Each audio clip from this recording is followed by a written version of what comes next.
మన గుంతకల్ న్యూస్ ని లైక్ చేయండి, షేర్ చేయండి, సబ్స్క్రైబ్ చేయండి.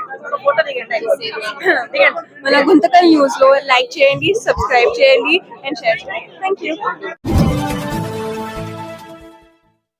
మన గుంతకల్లు న్యూస్ కి స్వాగతం.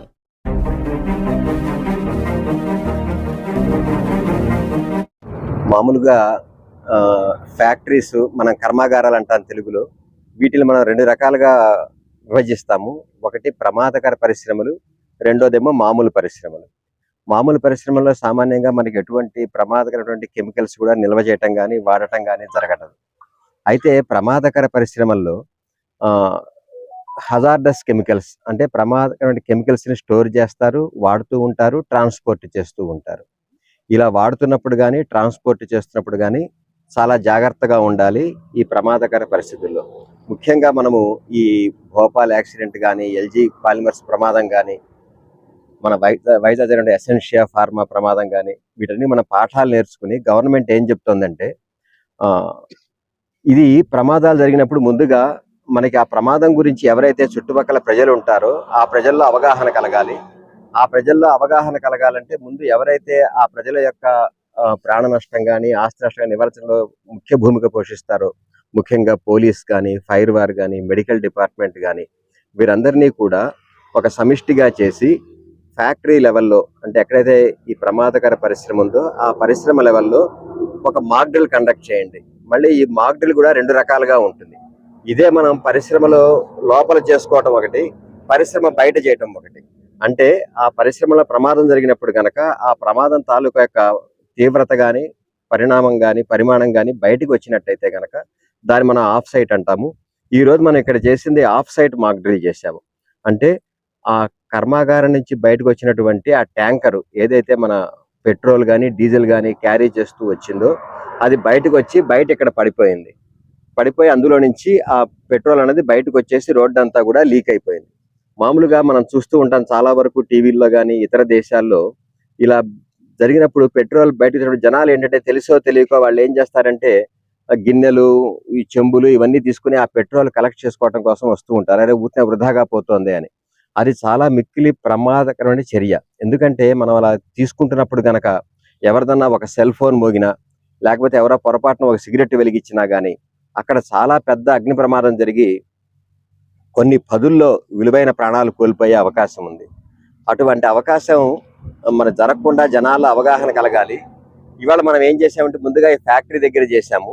యాక్చువల్గా ఇది జనాల అవగాహన కోసం మనము రద్దీగా ఉండే కూడళ్ళలో అక్కడ చేయాలి. ఒకేసారి అక్కడ చేస్తే ముందు అవగాహన కంటే వాళ్ళలో భయం వస్తుంది. కాబట్టి ముందు మేము ఇక్కడ ఫ్యాక్టరీ లెవెల్లో ఇక్కడ చూసుకుని నెక్స్ట్ టైం మనము రద్దీగా ఉండే జనసంచార ప్రాంతాల్లో సంవత్సరానికి ఒకసారి చేయమని చెప్పిన ఉన్నది. మనం అప్పుడు ఎన్డీఆర్ఎఫ్ సిబ్బందిని అందరినీ పిలిచి మరింత జాగ్రత్తగా చేసుకుంటాము. అయితే ప్రతి మాక్ డ్రిల్లో కూడా ఈ మాక్ డ్రిల్ ఎందుకు చేస్తామంటే మనం ఏ రకంగా అయితే యుద్ధానికి సన్నద్ధంగా ఉంటామో, అంటే నిజంగా యుద్ధం అంటూ వస్తే ఏ రకంగా మన సైనికులు సన్నద్ధతగా ఉంటారో అలాగే ఈ రకమైనటువంటి మాక్ డ్రిల్స్ చేసుకుని అటు కర్మాగార యొక్క యాజమాన్యం వారు, అక్కడ పనిచేసే సిబ్బంది, అలాగే ఫైర్ డిపార్ట్మెంట్ వారు, పోలీస్ డిపార్ట్మెంట్ వారు, మెడికల్, ఫ్యాక్టరీస్ డిపార్ట్మెంట్, పొల్యూషన్ వీళ్ళంతా ఏ రకంగా ఒక సమిష్టిగా వచ్చి ఆ ప్రమాదాన్ని తొందరగా నివారిస్తారు, ఆ ప్రమాదం యొక్క పరిమాణాన్ని తగ్గిస్తారు అన్న దాని గురించి ఈ మాక్ డ్రిల్ చేసుకోవటం జరిగింది. ఈ రోజు ప్రమాదంలో మనం ఏం చేసామంటే ఇక్కడ ట్యాంకర్ వచ్చి పడిపోయినట్టు చేశాము. అందులో ఒక వ్యక్తికి గాయాలైనట్టు, ఆ గాయమైన వ్యక్తిని వెంటనే మనం అంబులెన్స్ ఎక్కించి కంపెనీ వారి అంబులెన్స్లో హాస్పిటల్కి పంపించినట్టు ఇవన్నీ మనం ఒక సీన్ క్రియేట్ చేశాము. అయితే దీని ముఖ్యంగా ఉద్దేశం ఏంటంటే ఇందులో కొన్ని తప్పొప్పులు ఉంటాయి. అంటే ఏ మాక్ డ్రిల్ కూడా 100% ఉండదు. ఇందులో కొన్ని లోటుపాట్లు ఉన్నాయి. ఆ లోటుపాట్లను ఒక్కసారి ఇక్కడ అందరి దృష్టికి తీసుకొస్తే నిజంగానే జరిగినప్పుడు మనం కొన్ని ప్రికాషన్స్ కానీ జాగ్రత్తలు కానీ తీసుకోవటం జరుగుతుంది. ఇప్పుడు మీ అందరూ కూడా వచ్చి ఒకసారి మనం ఆ లోటుపాట్ల గురించి మాట్లాడుకుందాం.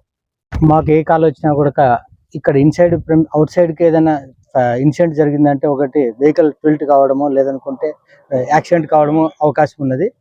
అందువలన మాకు కాల్ వచ్చిన తర్వాత మేము ఇన్ఫర్మేషన్ తీసుకున్నాము. ఇక్కడ ఉన్నటువంటి ఫ్లేమబుల్ లిక్విడ్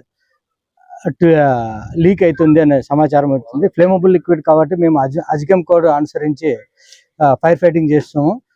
దానిలో భాగంగా ఫోమింగ్ కొడుతూ డెన్సిటీ డిఫరెన్షియేషన్ వలన మనము ఆక్సిజన్ కట్ ఆఫ్ చేసినట్లయితే మంటలు ఆగిపోతాయి. ఆ విధంగా ఫైర్ ఫైటింగ్ చేయడం అనేది ముఖ్యంగా మా అబ్జర్వేషన్లో ఫైర్ చిన్నదిగా చేశారు. టైం తీసుకోవాలి, ఫైర్ వచ్చే వరకు కొద్దిగా పెద్దగా ఎక్స్పాండ్ అయ్యే వరకు టైం తీసుకోవాల్సి ఉంటుంది. ఎందుకంటే ఫైర్ చిన్నదో పెద్ద మనం అబ్జర్వేషన్ చేసి ఆ time taken with in 1 minute fire cut off అయిపోయింది, ఎక్స్టింగ్విషర్తో ఆర్పేశారు. అలా కాకుండా ఇంకా కొద్దిగా అవుట్ సైడ్ చేశాం కాబట్టి ఇంకా కొద్దిగా ఫైర్ని ఎక్కువగా చూపించి అప్పుడు రియాక్షన్ చేసింటే బాగుండు అనిపించింది. సేఫ్టీ డిస్టెన్స్ కూడా నియర్లీ 300 meters వరకు మనము చేసుకోవాల్సి ఉంటుంది ఇలాంటి ఫైర్ జరిగినప్పుడు. ప్రమాదం పెద్దది అయ్యే కొద్దీ ఈ విధంగా చేసినట్లయితే ఇంకా ఎఫెక్టివ్గా అందరికి కూడా బాగుండేది అనిపించింది. Thank you. అంటే ఏ లిమిట్స్ లోకి వస్తుంది అనేది కొంచెం తెలుసుకోవాలి. తర్వాత మన నకందొడ్డిలో అందులో ఏమి జరుగుతా ఉంది, ఏమేమి కెమికల్స్ యూజ్ చేస్తున్నారు అనేది కూడా ప్రాపర్ ఇంటిమేషన్ పోలీస్ కి ఉంటే మాకు తొందరగా రియాక్ట్ చేసేందుకు అవకాశం ఉంటుంది. దాని తర్వాత ఇలాంటి ఏమైనా ఇన్సిడెంట్ జరిగినప్పుడు మేము ట్రాఫిక్ ని ఎక్కువ కంట్రోల్ చేయాలి. ఎందుకంటే దాన్ని వైడ్ స్ప్రెడ్ కాకుండా ట్రాఫిక్ ని ఎక్కువ కంట్రోల్ చేయాల్సి వస్తుంది. మీరేం చేయాలంటే ఇంకా 2-3 కెమెరాలు ఆ సైడ్ ఈ సైడ్ యూజ్ చేస్తే బాగుంటుంది. మేనేజర్ గారు కెమెరాస్ ఆ సైడ్ ఈ సైడ్ కూడా పెడితే రేపొద్దున ఏదైనా ట్రాఫిక్ జరిగినా కానీ మనకు కొంచెం ఇదిగా ఉంటుంది. దాని తర్వాత బ్యారికేడ్స్ పెట్టుకోవాలి. అవి పెడితే అది సరిగ్గా కనపడవు. బ్యారికేడ్స్ ఉంటే మనం కొంచెం ఎఫెక్టివ్గా ట్రాఫిక్ కంట్రోల్ చేయడానికి ఇదిగా ఉంటుంది.